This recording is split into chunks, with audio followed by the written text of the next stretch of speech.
Ils ont forcé Carson à regarder pendant qu'il tuait sa famille. Ils l'ont forcé à s'agenouiller, un adepte en robe rouge de chaque côté de lui, les mains serrées sur ses épaules. Leur magie sarkique, l'art sombre de la carnomancie, leur a permis de figer ses muscles sur place. Il ne pouvait pas bouger, il ne pouvait pas parler. Les coins de ses yeux laissaient de couler des larmes qui roulaient sur ses joues meurtries. Les monstres difformes qui gisaient morts sur le tapis devant lui avaient autrefois été les personnes qu'il avait le plus aimées au monde. C'était la partie la plus cruelle, le fait qu'il les ait transformés avant de les tuer, sans même leur accorder la dignité de mourir en tant qu'humains. Et bien sûr, le père Vézarian présidait à tout cela. C'est seulement juste, dit Carson Vézarian alors qu'il semblait glisser à travers la pièce vers l'homme figé. Tu as blessé ma famille mon premier, n'est-il pas juste que je te rende l'appareil? Carson voulait hurler. Il voulait se libérer des liens sarkiques qui le maintenaient au sol et entourer de ses mains la gorge pâle de Vézarian pour le jeter à terre. Dans un tourbillon de robes violettes, il voulait l'étrangler pour 1000 ans, mais il en était aussi incapable que sa famille. Père Vézarian s'agenouilla devant Carson afin qu'il puisse se regarder dans les yeux. Bien sûr, il avait beaucoup, beaucoup plus d'yeux que Carson et au moins 2 fois plus de bouche. Il avait un visage terriblement inhumain, résultat de tant de rituels de chair carnomantique. Ce visage qu'il avait vu lors de sa mission secrète en Sibérie, infiltrant un laboratoire biologique. Sous l'emprise du culte sarkique de Vézarien, Carson était un agent de terrain d'élite pour la fondation SCP. Expert en infiltration, en espionnage et en combat rapproché. Sélectionné par le Conseil O5 et salué pour ses missions passées, il était un expert des cultes sarkiques et avait mis au point des techniques pour contrer leurs capacités. Cela faisait de lui le candidat idéal pour neutraliser et détruire ce laboratoire biologique avant qu'il ne développe un virus potentiellement apocalyptique. Il avait réussi sa mission, tuer les Sarkiques et détruit le laboratoire, et ce faisant, il avait placé lui-même et sa famille dans la ligne de mire du culte de Vézarien. Et maintenant, ils étaient revenus pour se venger. Je ne vais pas te tuer aujourd'hui, Carson, dit Vézarien, parlant lentement pour s'assurer que Carson saisissait chaque mot. Même si je suis certain que tu ne me ferais pas la même courtoisie, tu as plus de valeur pour moi. Vivant afin de rappeler aux hérétiques de la Fondation SCP de quoi nous sommes capables. Mais je vais te laisser un cadeau. Le père Vézarian tendit une main à 6 doigts et la posa sur la poitrine de Carson. L'agent de terrain sentit une sorte de changement subtil en lui, puis perdit connaissance. Lorsqu'il se réveilla, il gisait sur le sol du salon, entouré des cadavres monstrueux de sa famille transformée. Alors que d'autres agents de la fondation SCP entraient pour nettoyer le carnage qui était horrible. Carson raconta aux hommes qu'il avait sauvé ce qui s'était passé. La vengeance du culte Vizarien, ce qui était arrivé à sa famille, le sort que Vizarien lui avait jeté. Il a subi une analyse médicale complète qui a permis de diagnostiquer le don que le chef du culte lui avait laissé. Angiosarcomes, un cancer rare du cœur inopérable. Avec un peu de chance, Carson aurait 6 mois à vivre. Il passerait ses 2 derniers mois alité, même avec le meilleur traitement de base, et bien sûr, cela ferait mal. La période où il était alité est survenue plus tôt que prévu. En 3 mois, il se retrouvait dans une salle médicale de la Fondation, soigné chaque jour par des médecins. La plupart des jours, il n'avait pas assez d'énergie pour se lever. Tout ce qu'il pouvait faire, c'était rester allongé, ruminer, regretter, et penser à quel point il voulait se venger pour sa famille et pour lui-même. Il a même refusé une offre d'une pilule SCP-500, disant qu'il ne voulait pas vivre longtemps, juste assez longtemps pour se venger. Il ne savait pas à quel point il était proche d'obtenir ce qu'il voulait. Un chercheur de la Fondation est venu lui rendre visite un jour et lui a annoncé une nouvelle à laquelle il ne s'attendait pas du tout.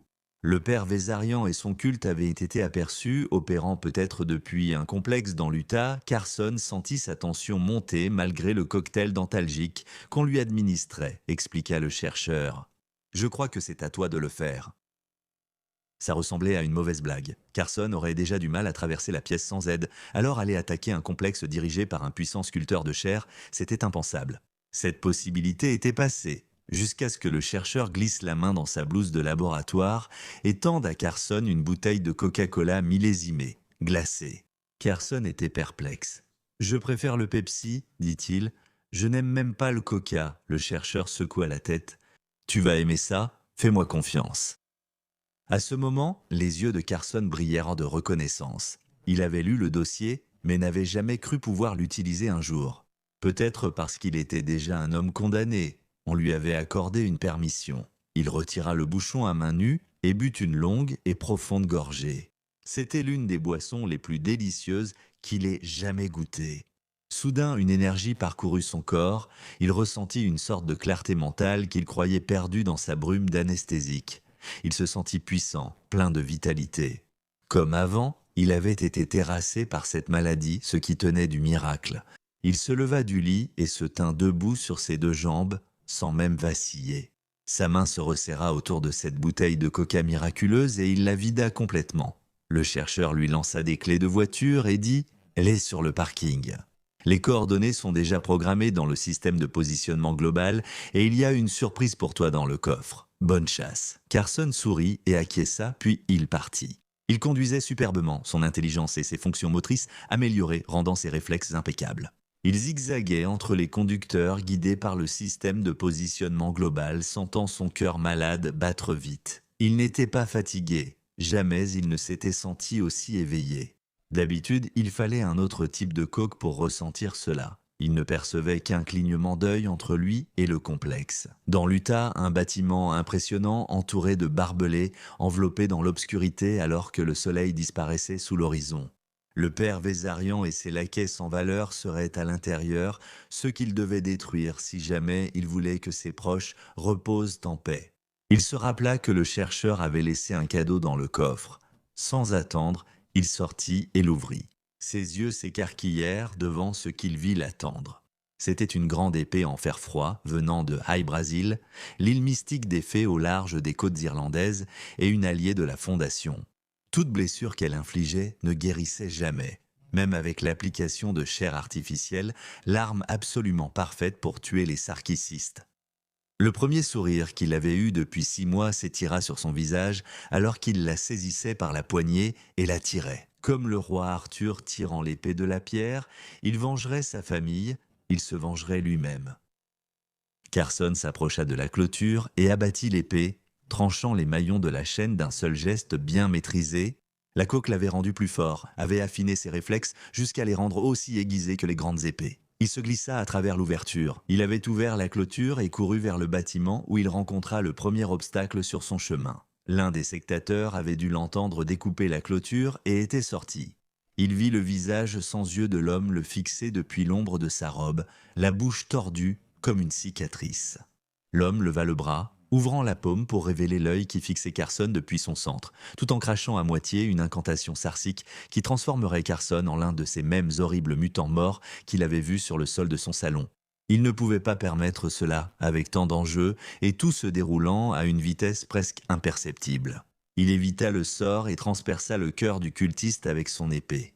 La créature hurla, libérant une vapeur noire. Jaillissant de la blessure, alors qu'il s'effondrait au sol, Carson donna un autre coup précis à la gorge du cultiste par précaution, puis se précipita à l'intérieur du bâtiment.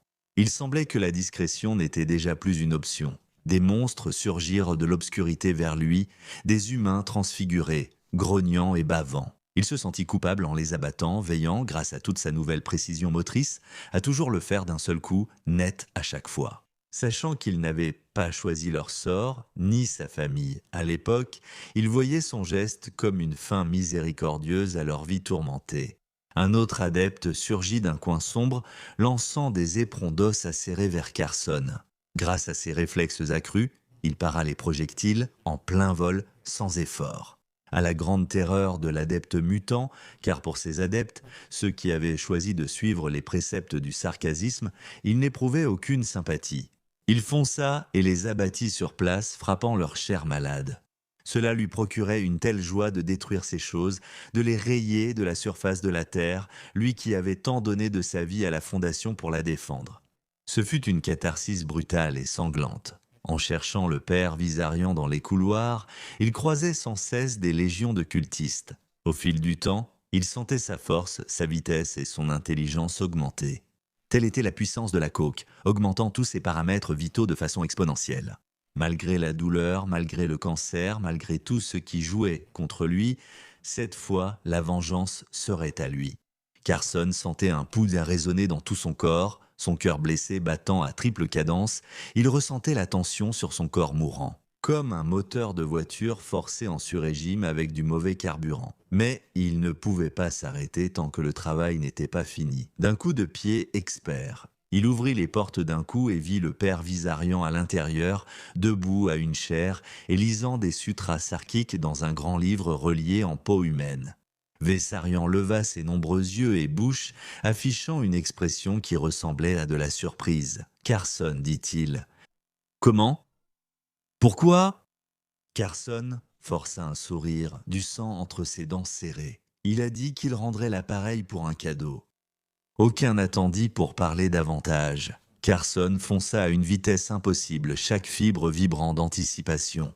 De terribles tentacules sortirent du manteau du père Vizarian, tissant la pièce et fonçant vers Carson, prête à lacérer sa chair. Mais Carson était trop rapide. Il avait bu toute cette bouteille de coca. Il voyait la 5e dimension. Les tentacules semblaient s'approcher de lui à la vitesse d'un escargot. Il abattit la lame, tranchant les tentacules qui tombèrent au sol comme des carottes pourries. Le père Vissarion n'en avait pas fini. Il ouvrit la main, fit surgir des diablotins de cartilage qui hurlèrent, crachotèrent et attaquèrent de la jante envahisseur. Griffant et mordant de leurs dents acérées, aucun ne toucha sa cible. Carson fit tournoyer l'épée, touchant chacun d'eux et les taillant en pièces, les tuant d'un seul coup. Les défenses de Vizarian ne signifiaient rien. Absolument rien. Alors que le prêtre sarkique préparait une attaque, Carson donna un coup de pied expert au centre de la poitrine du père Vizarian, le projetant contre le mur. Avant que le carnamancer ne puisse bouger ou préparer une nouvelle attaque, Carson s'élança et lui trancha la poitrine avec une précision experte. Une substance noire et de la vapeur s'échappèrent de la blessure. « Carson, je t'en prie, père, balbutia Vizarian. Épargne-moi, je te donnerai tout ce que tu veux. Je peux guérir ta maladie. » Il ne put s'empêcher de rire devant tant d'audace. « Guéris ça, dit-il. » L'épée s'enfonça à travers les côtes déformées du torse du père Vizarian, transperçant son cœur noir et tordu. Il entendait le râle de mort du monstre résonner dans ses nombreuses bouches brisées. Vizarian s'effondra contre le mur, les yeux roulant vers le ciel, alors qu'il commençait à fondre hors de ses robes. C'était fait, la vengeance avait été accomplie, la grande épée de fer froid tomba au sol dans un fracas. Carson pouvait sentir l'énergie parcourir chaque molécule, chaque atome de son corps. Concentration absolue, connaissance absolue. Carson soupira en paix, puis explosa dans toute la pièce. Prends un coca, souris. J'aimerais en offrir à tous. Magie pure. Tous des slogans emblématiques de Coca-Cola qui suggèrent la position unique que cette marque de boisson gazeuse occupe dans le noosphère américain, depuis que le bon vieux Saint-Nicolas est représenté comme un homme aux joues roses en costume rouge. Des études en neurosciences montrent que lors de tests à l'aveugle, les gens ne distinguent pas Coca de Pepsi, mais le Coca est jugé meilleur. Quand la marque est visible, on constate combien Coca-Cola s'est ancré dans nos esprits. Donc, en réalité, il est logique qu'on finisse par tomber sur une caisse anormale de bouteilles de Coca-Cola. Et c'est ce qu'on appelle le SP207. Et après 48 heures à boire ce Coca, vous serez peut-être toujours en vie et souriant. C'est parce que le liquide brun sucré dans ces bouteilles de Coca Vintage est classé classe 2. Un danger chimique va surcharger tous les systèmes du corps, offrant à l'utilisateur des capacités extraordinaires dans tous les domaines. Mais cela a un prix. La pression énorme sur leur corps les tuera. Analysons le processus pour comprendre ce qui se passe. La formule du SP207 Cola est presque identique à celle vendue chez les détaillants classiques. Les différences principales sont un taux de sucre et de caféine plus élevé, ainsi qu'un ingrédient inhabituel retiré des dossiers officiels, par crainte que quelqu'un ne tente de fabriquer lui-même ses propres bouteilles de 207. Mais il ne faut pas longtemps pour que l'escalade des effets montre à quel point cette anomalie particulière peut être dangereuse. Le premier effet frappant que vous remarquerez après l'avoir consommé, c'est que vous n'aurez plus besoin de dormir, et aucun médicament ou traitement pour dormir ne pourra vous endormir. Vous vous sentirez sûrement plus énergique qu'en des années. Il suffit de 5 ml du coca maudit pour en ressentir les effets. Donc, il ne devrait pas vous falloir plus qu'une seule gorgée pour vous faire penser que le repos est pour les faibles. En général, consommer des quantités supérieures à celle-ci n'entraînera pas une augmentation proportionnelle de l'effet. Finir toute la bouteille a montré, disons simplement, des effets plus spectaculaires. Nous en reparlerons dans un instant. Mais l'incapacité à se reposer n'est qu'un avertissement avant que la pleine rafale de folie ne se déchaîne. Vous commencerez à ressentir une amélioration notable de vos fonctions motrices, de vos réactions et de vos fonctions psychologiques, qui augmenteront de 50% toutes les 6 heures. Vous pourrez penser plus vite, bouger plus vite, réagir plus vite. Votre quotient intellectuel augmentera même avec chaque amélioration. Le problème, c'est que votre physiologie, elle, ne changera pas. Ces changements provoqueront un stress accru sur votre corps jusqu'à la mort, souvent par défaillance majeure d'un organe ou lésion d'une artère. Vu vos exploits remarquables, des signes de stress pourraient apparaître sous 24 heures. Les personnes concernées remarqueront un danger pour leur corps et se déplaceront prudemment, mais sous-estimeront souvent leur vitesse. Un sujet de test a réussi à traverser un mur solide de 5 mètres, s'échappant de la chambre d'essai, mais il est mort peu après, ayant pratiquement brisé tous les os de son corps. La découverte du SCP-207 présente des circonstances intéressantes. Tout a commencé avec un étudiant ayant de mauvais résultats dans toutes ses matières, y compris les examens physiques, qui a soudain obtenu des notes exceptionnelles. Dans tous ces cas, les résultats physiques exceptionnels des étudiants ont attiré l'attention d'un agent de la fondation infiltré dans la police locale. L'étudiant, appréhendé pour des tests, a avoué posséder une caisse de SCP-207 chez lui et son rôle dans l'amélioration de ses performances. La fondation a tenté d'appliquer un traitement amnésique, mais l'étudiant a résisté et a essayé de s'échapper, ce qui a entraîné une hémorragie interne massive et sa mort violente. En détention, il aurait bu une bouteille entière, ce qui expliquerait la situation. Les 207 bouteilles ont été confisquées chez l'étudiant qui a été signalé disparu à la police et n'a jamais été revu. Aucun autre cas de SCP-207 n'a jamais été signalé dans le monde extérieur depuis. Comme de nombreuses anomalies inertes de la Fondation, le SCP-207 est classé sûr et stocké dans un site de confinement non divulgué. Le secret est maintenu par crainte qu'un individu téméraire ne pense pouvoir supporter les effets de la boisson anormale afin de profiter de ses effets positifs de façon permanente. Aucune preuve n'a confirmé cette croyance à ce jour, si jamais vous vouliez essayer. Les bouteilles sont stockées dans un conteneur scellé et tout personnel quittant la zone doit être strictement contrôlé. Pour toute nourriture ou boisson en leur possession, tout membre du personnel surpris en train de boire du SCP-207 se verra retirer tous ses niveaux d'accréditation et sera retenu comme sujet de test pour le court reste de sa vie. Pour éviter toute confusion, seuls des sodas transparents doivent approvisionner les distributeurs automatiques du site non divulgué. Tout écart doit être signalé immédiatement. Même si une seule gorgée de cette boisson anormale offre des capacités incroyables, le risque d'effet délétère demeure. Je vais rester au Pepsi par prudence. Découvrez le Patreon du Dr Bob et devenez chercheur junior. Regardez une autre entrée du Dr Bob comme le SCP-189, le parasite imitateur de cheveux,